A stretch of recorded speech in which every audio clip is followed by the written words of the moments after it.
Oh oui. Ah oui. Non, c'est pour Guigui, s'il avait pas la première, il fait la deuxième. Salut à tous, bienvenue dans la quotidienne. Et ouais, nos bleus se régalent sur le terrain et aussi à table, forcément, passage traditionnel par la case bisutage pour nos deux nouveaux petits bleus, Ferland Mendy et Alassane Plea, validés par Antoine Griezmann et Ousmane Dembélé.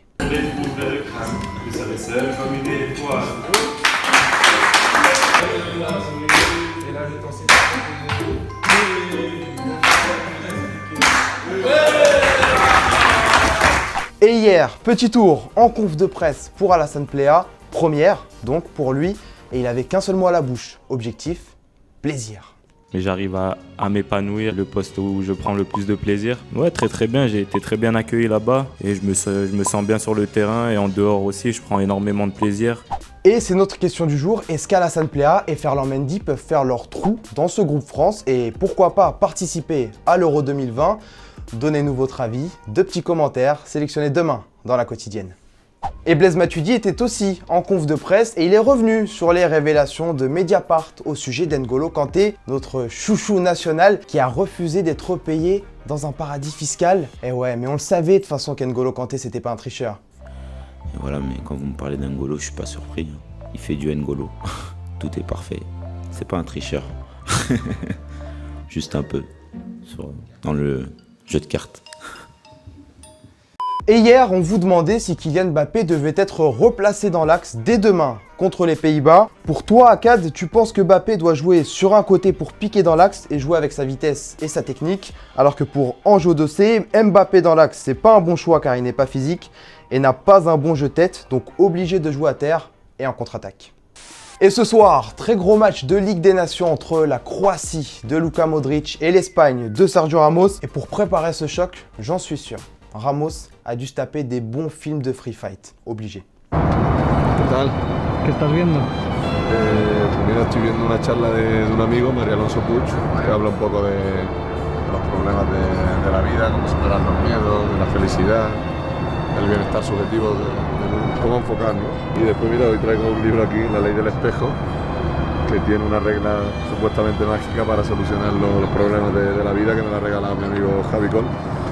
Et pendant ce temps-là, à Madrid, Marcelo, lui, son coéquipier, poursuit sa récupération et ça se passe plutôt bien.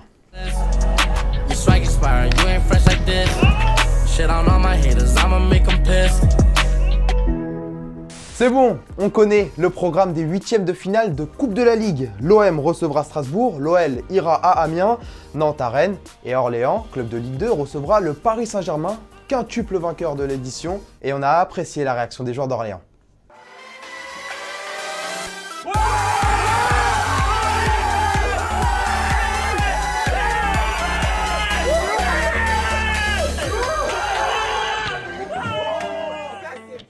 Petite pause fraîcheur dans la quotidienne, direction l'Ukraine. Artem Shako, ça vous dit rien du tout, 38 ans et pourtant ce gardien a la tête dure.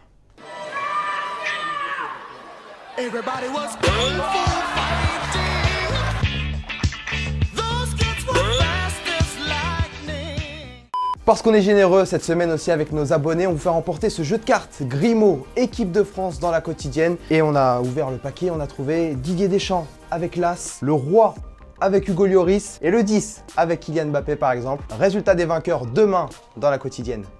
Et voilà, c'est la fin de la quotidienne. Merci à tous encore une fois de nous avoir suivis. Demain, vous retrouvez l'ami Thomas Mekish et nous on se quitte comme d'habitude en images et en musique. Ciao. Cameron Lancaster, Will Price, down to him. Oh, he did it again.